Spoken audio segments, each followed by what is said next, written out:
Good morning everyone. Myself Dr. Bharat Singh Meena, Assistant Professor Chemistry, Government College Kota. इससे पिछले वाले व्याख्यान में हमने chemistry of elements of first transition series के अंतर्गत characteristics properties of D block elements and specific properties of transition elements के बारे में अध्ययन किया था। आज हम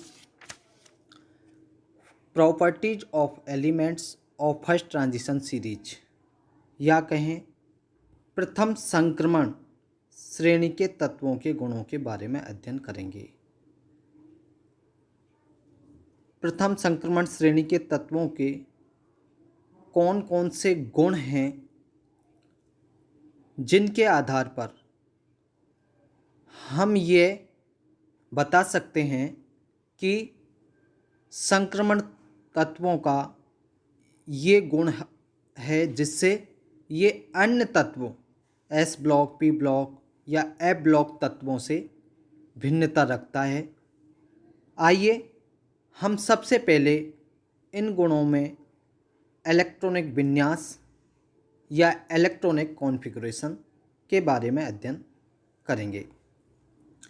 संक्रमण तत्वों के फर्स्ट सीरीज के एलिमेंट्स के इलेक्ट्रॉनिक कॉन्फ़िगरेशन किस प्रकार से अपना इलेक्ट्रॉनिक विन्यास प्रदर्शित करते हैं या शो करते हैं, उसमें सबसे पहले फर्स्ट सीरीज के फर्स्ट एलिमेंट का इलेक्ट्रॉनिक कॉन्फ़िगरेशन अगर हम देखें तो यहाँ स्कैंडियम जिसका एटॉमिक नंबर 21 होता है, उसका इलेक्ट्रॉनिक विन्यास 1s2 2s2 2p6 3s2 3p6 3d1 और अंत में 4s2 होता है।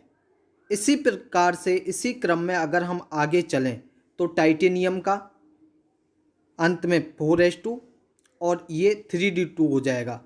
अब आने वाला नेक्स्ट इलेक्ट्रॉन d ऑर्बिटल में भरा जाएगा। इसी प्रकार से अगर वेनेडियम का भी हम देखें तो इसमें भी 3d3 इलेक्ट्रॉनिक विन्यास हो जाएगा।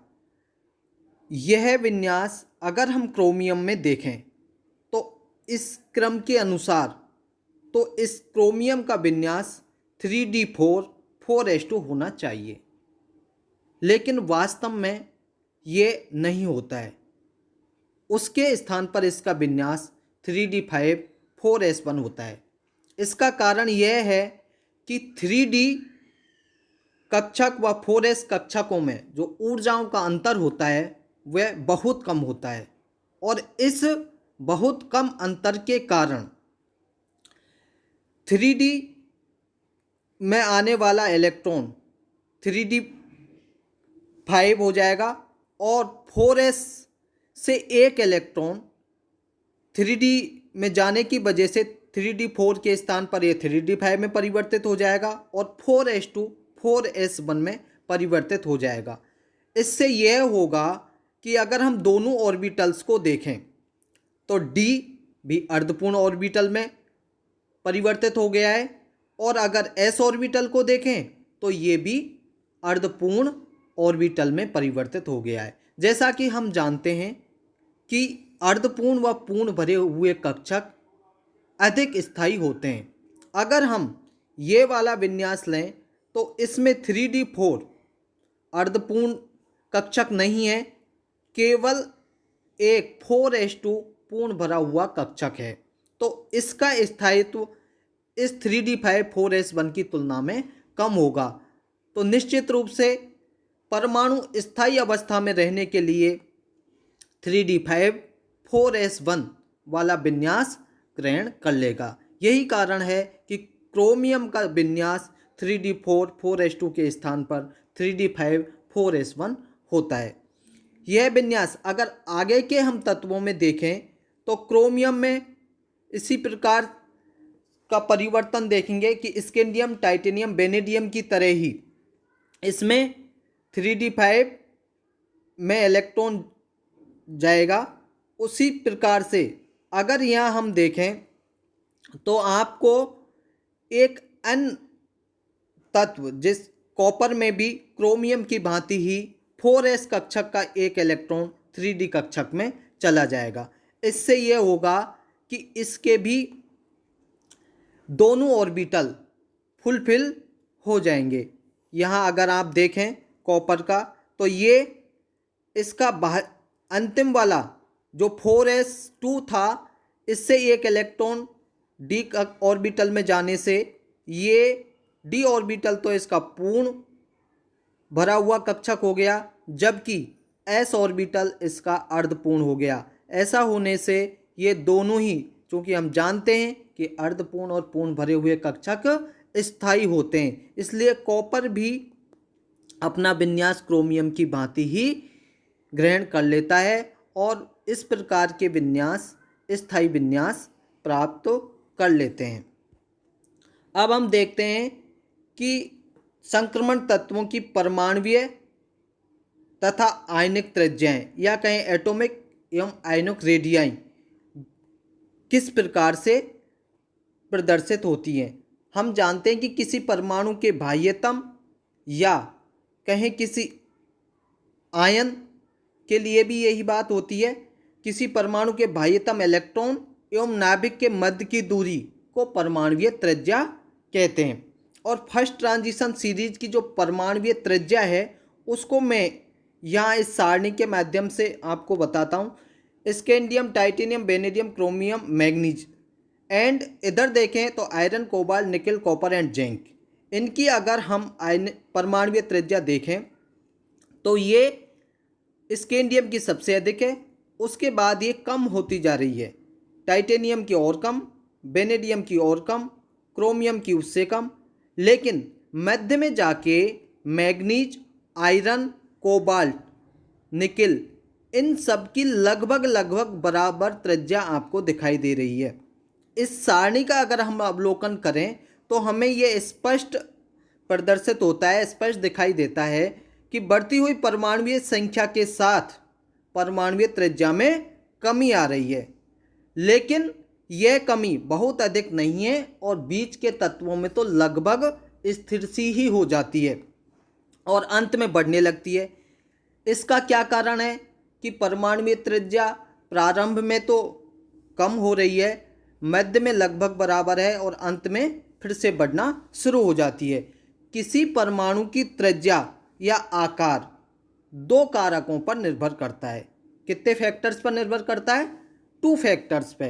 कौन कौन से हैं? पहला है बाह्य इलेक्ट्रॉन व नाभिक के मध्य आकर्षण। अगर किसी परमाणु की परिधि का बाह्यतम इलेक्ट्रॉन और नाभिकीय आकर्षण बल से वो अधिक आकर्षित होता है तो निश्चित रूप से उस परमाणु का आकार कम हो जाएगा। यहाँ पर अगर हम देखें तो ये नाभिक जितने तीव्र आकर्षण बल द्वारा परिधि के इलेक्ट्रॉन को आकर्षित करेगा, परमाणु का आकार उतना ही छोटा होगा। क्योंकि नाभिक आकर्षण बल उसमें उपस्थित प्रोटॉन की संख्या पर निर्भर करता है। यदि मुख्य क्वांटम संख्या का मान बढ़ता है, मुख्य क्वांटम संख्या का मान समान है और बाह्यतम कोश वही है, तो परमाणु संख्या बढ़ने के साथ नाभिक में प्रोटॉन की संख्या भी बढ़ेगी, जिससे उसका आकर्षण बल बढ़ेगा और आकर्षण बल बढ़ेगा तो परमाणुीय आकार कम होगा, क्योंकि उस बाह्यतम परिधि के इलेक्ट्रॉन को अधिक नाभिक के आकर्षण बल अधिक आकर्षण से खींचेगा, जिससे वह संकुचित होकर उसके आकार में कमी प्रदर्शित करेगा। यही कारण है कि हम एक आवर्त में अगर बाएं से दाएं, लेफ्ट टू राइट देखें तो परमाणुीय संख्या बढ़ने के साथ साथ उसके आकार में कमी होती जाती है। दूसरा इसका जो महत्वपूर्ण फैक्टर है वो है परिरक्षण प्रभाव या सेल डेड इफेक्ट। इसको भी अगर हम देखें इस डायग्राम के माध्यम से तो बाह्यतम परिधि वाले इलेक्ट्रॉन व नाभिक के मध्य में कितने इलेक्ट्रॉन हैं जो बाह्यतम इलेक्ट्रॉन को नाभिकीय आकर्षण बल से आकर्षित करने में अपना परिरक्षण प्रभाव प्रदर्शित करते हैं। नाभिक और बाह्यतम इलेक्ट्रॉन के मध्य जो इलेक्ट्रॉन होंगे वो क्या करेंगे, वो ऋणावेशित होने के कारण बाह्यतम इलेक्ट्रॉन को प्रतिकर्षित करेंगे या रिपल्सन करेंगे, जिससे बाह्यतम इलेक्ट्रॉन पर नाभिक की आकर्षण बल कम लगेगा, और जब नाभिक की आकर्षण बल कम लगेगा तो उसका आकार बढ़ जाएगा। जैसा ये संक्रमण तत्वों में मध्य के डी ब्लॉक के इलेक्ट्रॉन द्वारा किस प्रकार से परिरक्षण प्रभाव लगता है, आप देखिए, ये बाह्यतम परिधि के जो इलेक्ट्रॉन है उससे ठीक मध्य अंदर का जो कोश है उसके इलेक्ट्रॉन बाहर के इलेक्ट्रॉन को प्रतिकर्षित कर रहे हैं, अर्थात रिपल्सन कर रहे हैं। और ये आपका न्यूक्लियस है, ये बाह्यतम परिधि के इलेक्ट्रॉन को आकर्षित कर रहा है, और ये अंदर के इलेक्ट्रॉन बाह्यतम इलेक्ट्रॉन को प्रतिकर्षित कर रहे हैं। तो नाभिक का तो आकर्षण हो रहा है, लेकिन अंदर के इलेक्ट्रॉन बाहर के इलेक्ट्रॉन को प्रतिकर्षित करते हैं।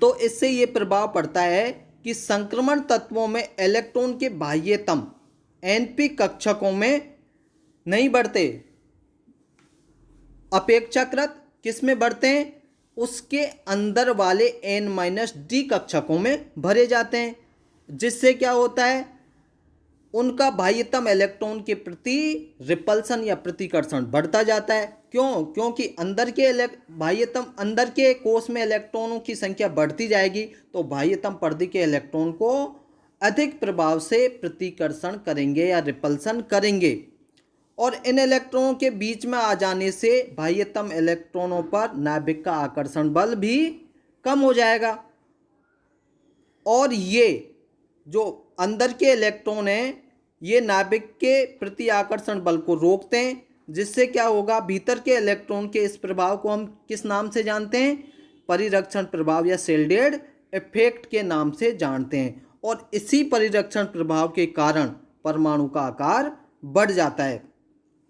अतः संक्रमण श्रेणी के प्रारंभिक तत्वों में डी इलेक्ट्रॉन की संख्या कम होने के कारण परिरक्षण प्रभाव उतना नहीं लगता, अर्थात कम होता है, और परमाणु क्रमांक जैसे जैसे बढ़ता जाएगा नाभिकीय आकर्षण बल बढ़ता जाएगा, और जब नाभिकीय आकर्षण बल बढ़ता जाएगा तो उसकी परमाणुिक त्रिज्या कम होती जाएगी, जिससे संक्रमण श्रेणी के अंतिम तत्वों में डी इलेक्ट्रॉन की संख्या अधिक होने से नाभिकीय आकर्षण की तुलना में परिरक्षण प्रभाव अधिक हो जाता है और परमाणुिक त्रिज्या में वृद्धि हो जाती है।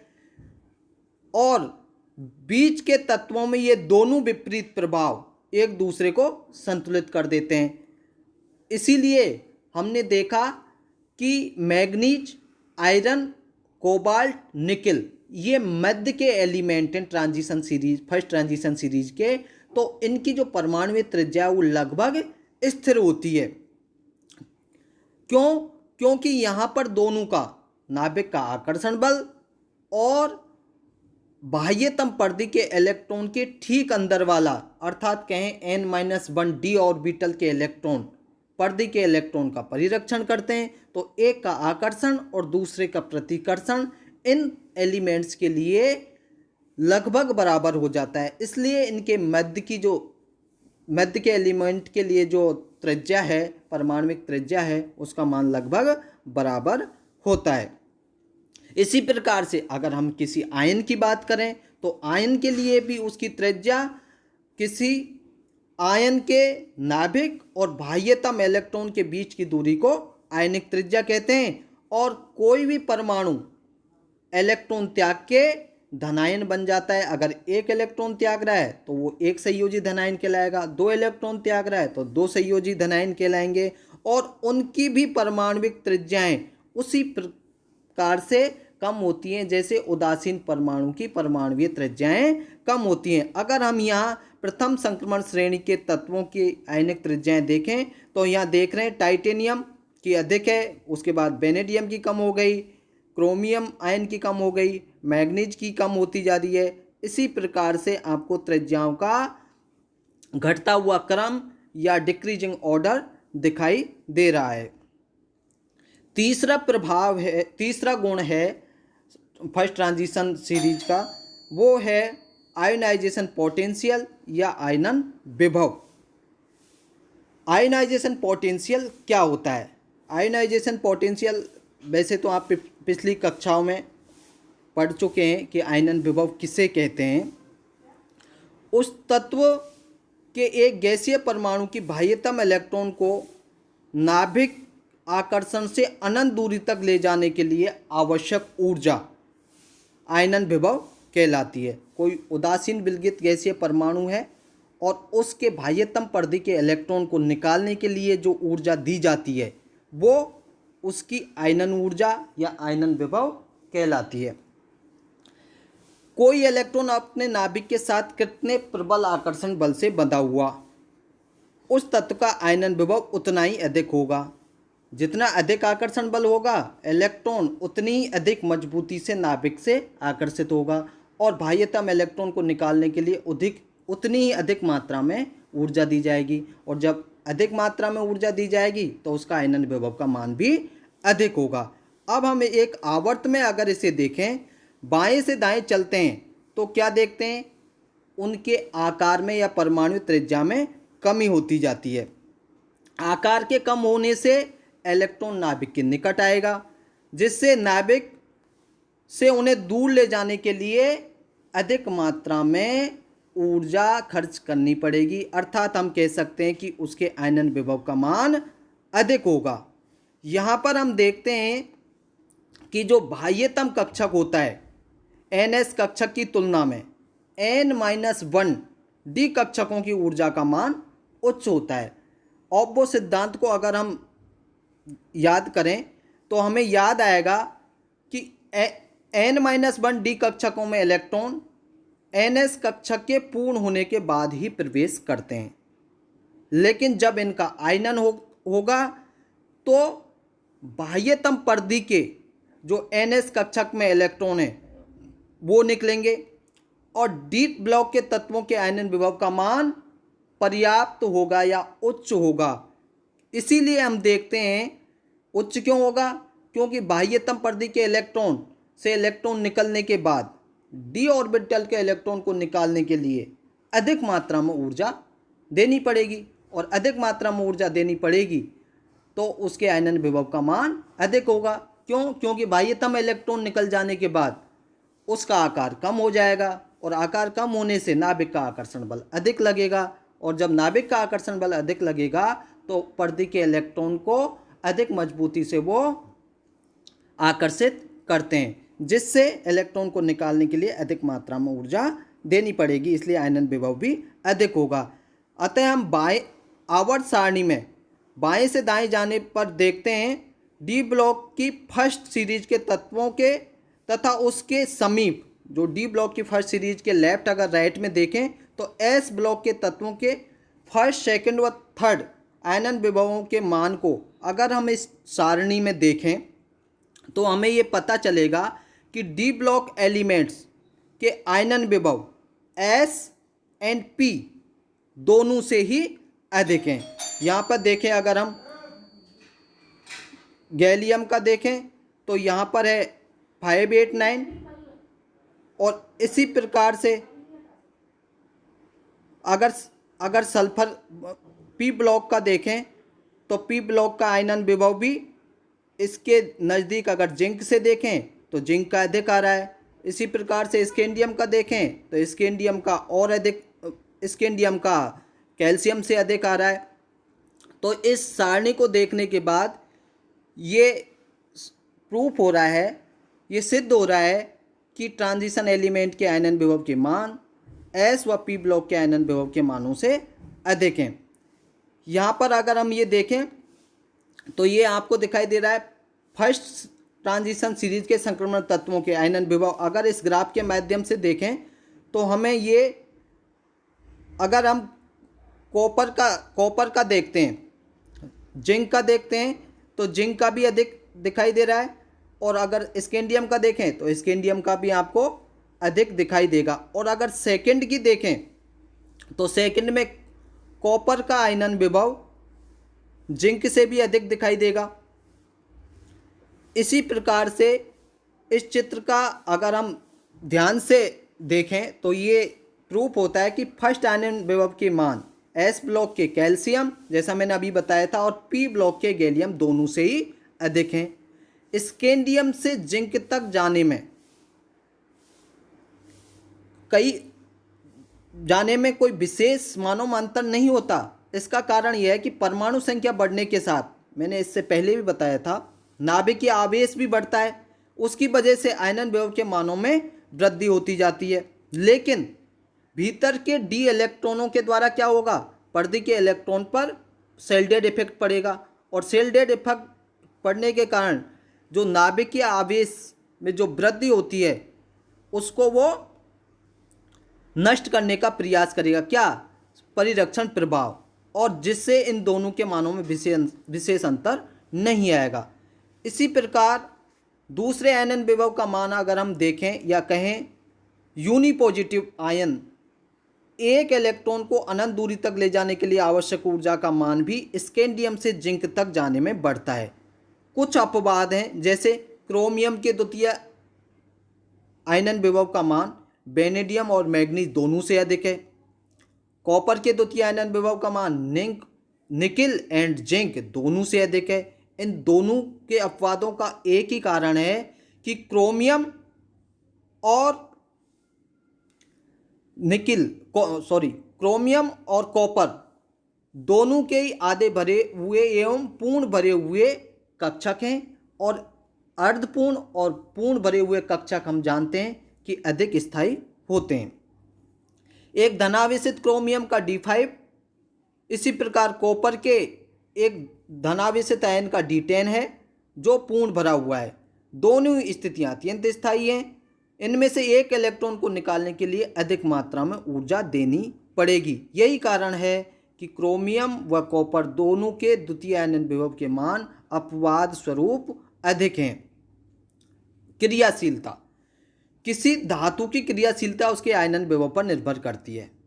अगर उसका आयनन विभव का मान कम है तो वो अधिक क्रियाशील होगा, और अगर आयनन विभव का मान ज़्यादा है तो वो कम क्रियाशील होगा। जैसा हम देखते हैं, किसी धातु के आयनन विभव के लिए उसका मान कम है तो वह धातु आसानी से इलेक्ट्रॉन त्याग करेगी। धातु इलेक्ट्रॉन का आसानी से त्याग कर सकती है, इसलिए वो क्या होगी, अत्यंत धन विद्युती होगी, प्रबल अपचायक होगी और अत्यधिक क्रियाशील होगी।